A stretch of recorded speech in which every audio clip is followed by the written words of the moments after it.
নমস্কার বন্ধুরা, পূর্ণিমা village diving কিচেনের তরফ থেকে ছোটদের ভালোবাসা, বড়দের প্রণাম। আজকে রান্না করব ওই পুঁই মেজিরে আলু বেগুন সিদ্ধ করে নিয়েছি, পুঁই মেজিরি চচ্চড়ি, আর এই পুকুর থেকে মাছ ধরে নিয়েছি জাপানি পুঁটি কই মাছ দিয়ে ফুলকপি আলু বড়ি দিয়ে ঝাল। তাহলে কড়াইটা বসিয়ে দেব।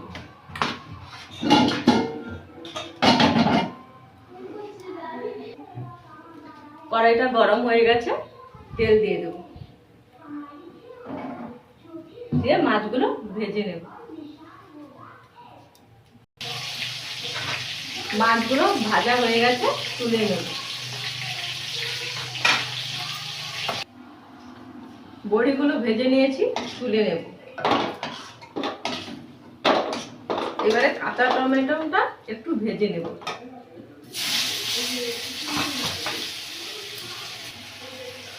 কাঁচা টমেটোটা ভেজে নিয়েছি, তুলে নেব। এই টাটকা পুকুরে মাছে কাঁচা টমেটো বড়ি ফুলকপি আলু দিয়ে ঝাল করলে খুবই ভালো লাগে। এবারে দিয়ে দেবো 5 ফোড়ন।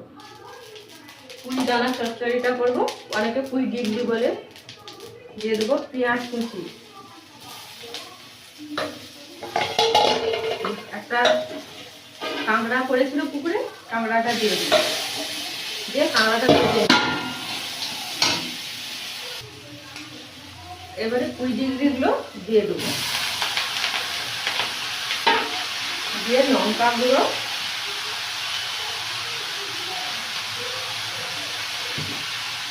জিরে গুঁড়ো, হলুদ আর লবণ দিয়ে নেড়ে ঢাকা দিয়ে দিই।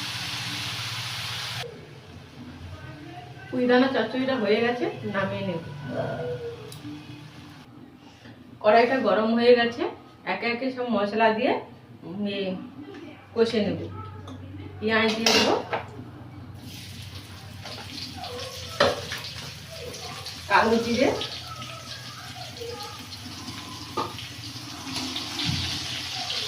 আদা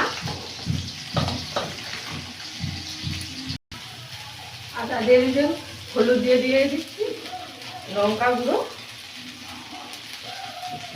জিরে গুঁড়ো দিয়ে মশলাটা কষে নেব। মশলা ফুলকপি আলুটা একসঙ্গে দিয়ে দেবো, দিয়ে দুটো একসঙ্গে ভালো করে কষিয়ে নেব।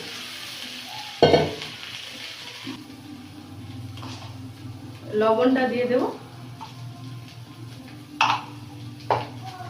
এবারে বড়ি আর টমাটোটা দিয়ে দেবো, দিয়ে আরেকটু কষে জল দিয়ে দেবো। ঝোলটা ফুটে গেছে, মাছগুলো দিয়ে দেবো, দিয়ে আরেকটু ঢাকা দিয়ে দেবো। কাঁচা টমেটো ফুলকপি আলু বড়ি দিয়ে মাছের ঝোলটা হয়ে গেছে, নামিয়ে নেব।